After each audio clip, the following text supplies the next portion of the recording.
ॐ ब्रह्मानंद परमसुखदं केवलं ज्ञानमूर्तिं द्वन्द्वातीतं गगनसदृशं तत्त्वमस्यादिलक्ष्यम् एकमृतं विमलमचलं सर्वाधिसाक्षीभूतं भावातीतं त्रिगुणरहितं सद्गुरुं त्वं नमामि। गुरु गोविंदाभ्यं नमो नमः। आज गोटे बड़ भल अनुभूति कहबी। सब साई भक्त मानक मोर कोटि कोटि प्रणाम।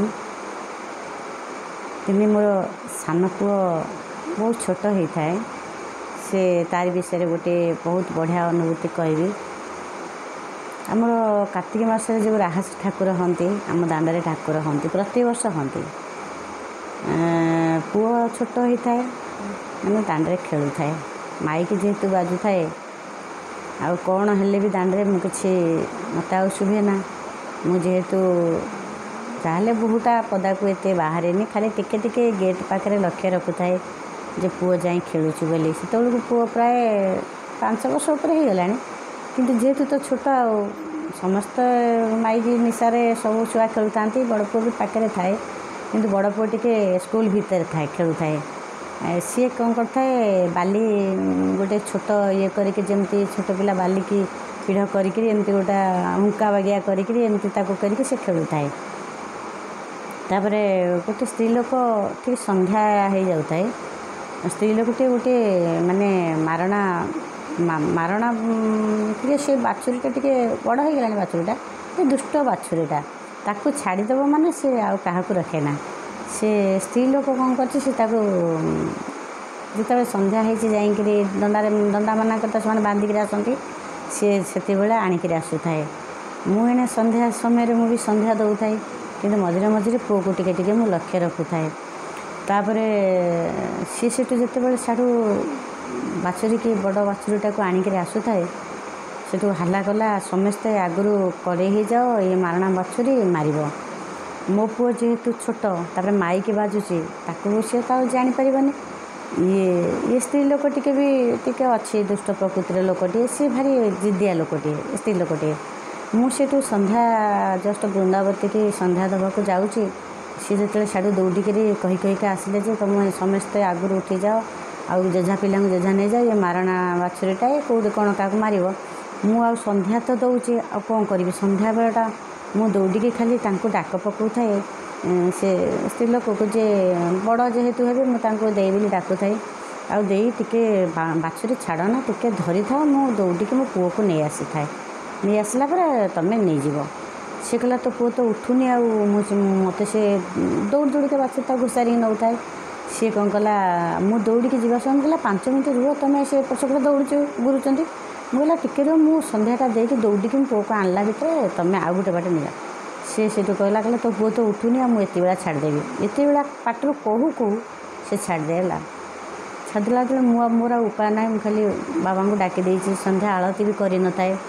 मुझे हे बाबा छोट पुओ मोर तो मारणा बाछुरी के स्त्री लोकटा छाड़देला बाबा आपण रक्षा करंतु एतिकी कहीदे मुझे पछे दौड़ी बाछुरी पूरा जिते समस्ते हो हल्ला हेले मो पुओ तो छोट ना सी पूरा कांदिक बाछुरी आगे आगे दौड़ थाए। बाछुरी पछरे सी मो पाखक न आसिक छानिया होकर से आगू को आगू दौड़ थाए।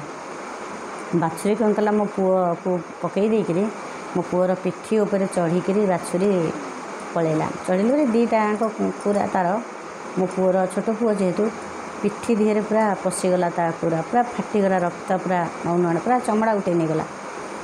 मुझे आउ कौन करी बाबू भी न था भिजिलांस ड्यूटी रात से पड़ू थाए ड्यूटी से भी घरे न था मुझे कौन करी मु पूरा दौड़ी कि कहली समस्ते कहले पुओ आउ ना बाछुरी चढ़ीगला 5 वर्ष 6 वर्ष पुओ से कौन थी एत बड़ बाछुरीटा तापर पूरा बड़ी रक्त पूरा सांघातिक से राहस ठाकुर आगे माने सार्ट फाड़ा जो गंजीटा मुझे पिंधे दी से पूरा ये कि पूरा ये पूरा पूरा पशि जाइए पूरा प्रबल पुओ पूरा कांदिक कि ना पुअर मु खाली से डाकी देसी हे बाबा आपण रक्षा करूँ मोर आउ कि उपाय ना।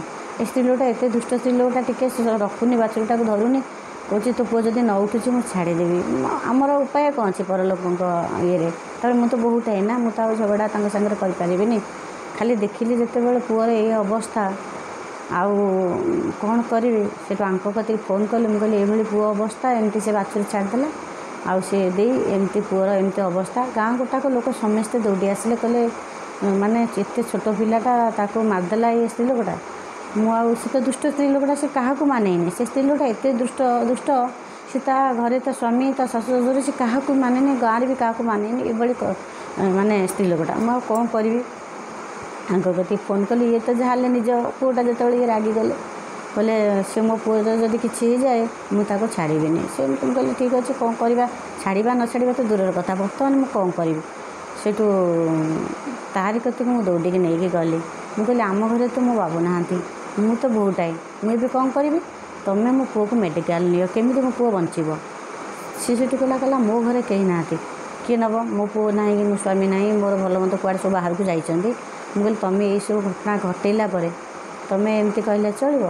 ସେଇଠୁ ତାପରେ ପ୍ରଭୁଙ୍କୁ ସେଇଠି ମୁଁ ରାହାସ ଠାକୁର ହେଇଥାନ୍ତି, ସେଇଠି ସେମିତି ବାବାଙ୍କୁ ଡାକୁଥାଏ, ବାବା ଆପଣ କିଛି କରନ୍ତୁ, ଛୁଆଟା କ'ଣ ମୋର ଆଉ ଏମିତି ମୁଁ ହରେଇଦେବି। ଆଉ କଥାରେ କହନ୍ତିନି ଅରିକ୍ଷିତକୁ ଦୈବ ସାହା ହେଇଥାନ୍ତି। ଆଉ ଆପଣ ଯଦି ସତରେ ମୋତେ ଭଲ ପାଉଥାନ୍ତି ବାବା, ମୋ ପୁଅକୁ ଆପଣ ବଞ୍ଚେଇ ଦିଅନ୍ତୁ। ରକ୍ତ ଏତେ ଜୋରେ ମାନେ ପିଠି ସାର୍ଟ ଫାଟ ବତୁରିକି କହୁଥାଏ, ମୋ ପୁଅ ଖାଲି କାନ୍ଦୁଥାଏ, ଦୁଇଟା ଖୁରା ପୁରା ପଶି ଯାଇଥାଏ ମାନେ ବାଛୁରୀର, ଛୋଟ ପିଲା। ମୁଁ କହିଲି ହାଡ଼ ଫାଡ଼ ବୋଧେ ଭାଙ୍ଗି ଯାଇଛି। ମୁଁ ମନେ ମନେ ଭାବୁଥାଏ, ପୁଣି ପ୍ରଭୁଙ୍କୁ ଡାକୁଥାଏ, ବାବା ମୋ ପୁଅର ଯେମିତି କିଛି ନ ହଉ, ହାଡ଼ ଫାଡ଼ ନ ଭାଙ୍ଗିଥାଉ। ହଁ ଯାହା ରକ୍ତ ହେଉଛି କି ଯାହା ଖଣ୍ଡିଆ ମଣ୍ଡିଆ ଆମ୍ପୁରି ହେଇଛି ଯାହା ହେଇଛି ସେ ତ ଭଲ ହେଇଯିବ, ହାଡ଼ ଯଦି ଭାଙ୍ଗି ଯାଇଥିବ ମୋ ପୁଅ ସବୁଦିନ ଅକାମୀ ହେଇଯିବ। ଏମିତି କହିକି ସେଠୁ କ'ଣ କରିବି, ମାନେ ନିଜ ଗାଁରେ କେହି ବି ସେତେବେଳେ କେହି ବି ମେଡ଼ିକାଲ ନେଲେନି, କିନ୍ତୁ ଗୋଟିଏ ଅଲଗା ଗାଁର ପୁଅ ଆମ ଗାଁର ଆଉ ମାନେ ନିହାତି 1 କିଲୋମିଟର ଦୂର ହେବ ସେ ପିଲାଟି ଘର। ସିଏ ସବୁ ଦେଖୁଥାଏ ଯେ ଏମାନଙ୍କର ଭୁଲ, ଇଏ ଭାଉଜ ସନ୍ଧ୍ୟା ଦେଉଛନ୍ତି, ତାଙ୍କର ଭାଇ ଘରେ ନାହାନ୍ତି, କିନ୍ତୁ ଏ ସ୍ତ୍ରୀ ଲୋକ ଏତେ କାଣ୍ଡ କଲା ପରେ ହିକେଇ ଦେଖାଉଛି। ଆଉ ସିଏ ସହିପାରିଲାନି, କହିଲା ସେଠୁ ସେ ପିଲାଟି ଯାଇ ତାଙ୍କ ସାଙ୍ଗେ ଝଗଡ଼ା କଲା, କହିଲା ତୁମେ ପଇସା ବାହାର କର, ମୁଁ ଏ ପିଲାକୁ ମେଡ଼ିକାଲ ନେଇଯିବି। ନା ଯାହା ଖର୍ଚ୍ଚ ହେବ ଆମେ ପରେ ଦେବୁ, ତୁମେ ଏବେ ନାହିଁ। ସେଇଠୁ କହିଲା ପରେ କ'ଣ ନେବ, ତାଙ୍କ ଭାଇ ଯେହେତୁ ଭିଜିଲାନ୍ସ ଚାକିରି ତାଙ୍କର ଘରେ ନାହାନ୍ତି, ତୁମେ କ'ଣ ପରେ ନେବ, ପରେ କ'ଣ ଇଏ କରିବ।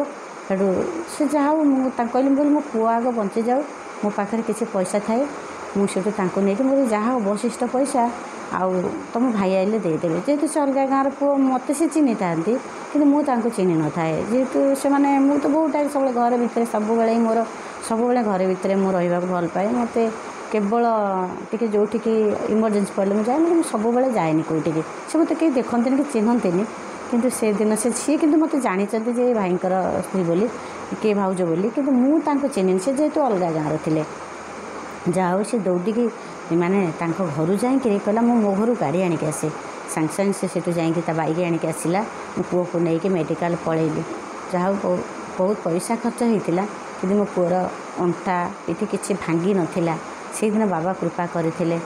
ମୁଁ ସେଇଦିନରୁ ବାବାଙ୍କୁ ଖାଲି ଟିକେ ଡାକିଦେଲେ ମୋ ଆଖିରୁ ଟିକେ 2 ଟୋପା ଲୁହ ବୋହିଗଲେ ବାବା ଜମା ସହିପାରନ୍ତିନି। ଡାକି ଦେଇଛି ସେଠି, ସିଏ ବି ସହଜେ ଆମର ଗ୍ରାମ ଦେବତୀଙ୍କ ଆଗରେ ରାହାସ ହେଉଥାଏ। ଗ୍ରାମ ଦେବତୀଙ୍କୁ ବି ମୁଁ ମୋ ହାତ ଟେକି ଦେଲି। ମୁଁ କହିଲି ମା ଆପଣ ଯାହା କରିବେ, ଯାହା ହଉ ପୁଅ ବହୁତ ଦିନ କଷ୍ଟ ଭୋଗିଛି। ଆଉ ତାଙ୍କ ବାପା ତ ଆସିଲା ବେଳକୁ ଟିକେ ଡେରି ହେଇଗଲା, କିନ୍ତୁ କ'ଣ କରିବେ, ତାଙ୍କ ତ ଚାକିରି କଥା, ସେ ତ ବି ବହୁତ ରାତି 15 ଦିନ ଲେଖା ସେତେବେଳେ ନାଇଟ୍ ପଡ଼ୁଥିଲେ, 15 ଦିନ ସିଫ୍ଟ ଚେଞ୍ଜ ହେଉଥିଲା। ଆଉ ଏମିତିଆ ଡ୍ୟୁଟି ସେତେବେଳେ ଭାରି କଷ୍ଟ ହେଉଥିଲା। ଆଉ ଯାହା ହଉ ଭଗବାନ ଦୟାରୁ ମୋ ପୁଅର ସୁରକ୍ଷିତ ବାବା ରଖିଥିଲେ। ସେଇ ଦିନରୁ ବାବାଙ୍କୁ ମୁଁ କୌଣସି ମୋତେ ମୁଁ ଛାଡ଼ିପାରିବିନି। କିଏ ଗୋଟେ ପୁଅ ଏମିତି କହୁଛନ୍ତି କାହିଁକି ବାବାଙ୍କ ଫଟୋକୁ ଧରିକିରି ତୁମେ ଭିଡ଼ିଓ କରୁଛ, ବାବାଙ୍କୁ ସଦା, ବାବା ଆମ ଜୀବନ, ବାବାଙ୍କୁ ଆମେ କେମିତି ଛାଡ଼ିବୁ। ଆପଣମାନେ ଇଚ୍ଛା ହେଲେ ଆମ ଭିଡ଼ିଓ ଦେଖନ୍ତୁ ନ ଦେଖନ୍ତୁ ସେଟା ପର କଥା, ଆପଣ ଯାହାକୁ ପୂଜା କରୁଛନ୍ତି ଆମେ କ'ଣ ମନା କରିଦେଲେ ଆପଣ କ'ଣ ରହିବେ। ଆମେ ଯେଉଁଠୁ ବାବାଙ୍କ କୃପା ପାଇଛୁ, ବାବା ଆମର ଜୀବନ, ଆଜିକାଲିର ସମ୍ପର୍କ ନୁହେଁ। ବାବା କହିଛନ୍ତି 37 ବର୍ଷର ସମ୍ପର୍କ ତୋ ସହିତ ମୋର। ଆଉ ମୋ ବାବାଙ୍କୁ କେମିତି ଛାଡ଼ିବି।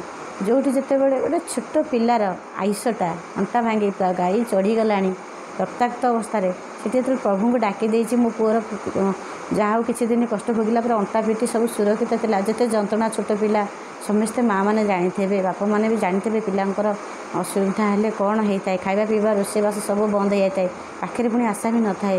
ସେଇ ଯେଉଁ ଜିନିଷଟା ଫିଲ୍ କରନ୍ତୁ, ବାବା ହିଁ ସେତେବେଳେ ମୋତେ କୃପା କରିଥିଲେ। ଆଉ ମୋ ପୁଅ ବଞ୍ଚି ଯାଇଥିଲା। ଆଜି ସେ ପୁଅ BSc ପାସ୍ କରି ଚାକିରି କଲାଣି। ଯଦି ବାବାଙ୍କୁ ନ ଡାକିଥାନ୍ତି, ହାତ ନ ଟେକି ସମର୍ପଣ ନ କରିଥାନ୍ତି, ମୋ ଗ୍ରାମ ଦେବତୀ ମୋ ମା' ସିଏ ବି କୃପା କରିଛନ୍ତି ନିଶ୍ଚିତ। କାରଣ ସେମାନଙ୍କୁ ଆମର ଏ ଅସୁବିଧା ନୁହଁ, ଖାଲି ସବୁବେଳେ ଆମେ ଡାକିବାକୁ ପଡ଼ିବ। ଆଉ ଅସୁବିଧା ବେଳେ ଖାଲି ଡାକିବା। ମୁଁ ସବୁଦିନ ମୁଁ ପ୍ରତ୍ୟେକଟି ଦୁଃଖ ମୁଁ କାହା ଆଗରେ ପଡ଼ୋଶୀ ଆଗରେ ବାଣ୍ଟେନି, ଯଦି ବାଣ୍ଟେ ପ୍ରଭୁଙ୍କ ପାଖରେ ବାଣ୍ଟେ। ଏତିକି ମୋର ଅନୁଭୂତି। ନିଶ୍ଚିତ ଭଲ ଲାଗିବ ଆପଣମାନଙ୍କୁ। ଜୟ ଶ୍ରୀ ସାଇ, ଜୟ ଶ୍ରୀ ସାଇ, ଜୟ ଶ୍ରୀ ସାଇ।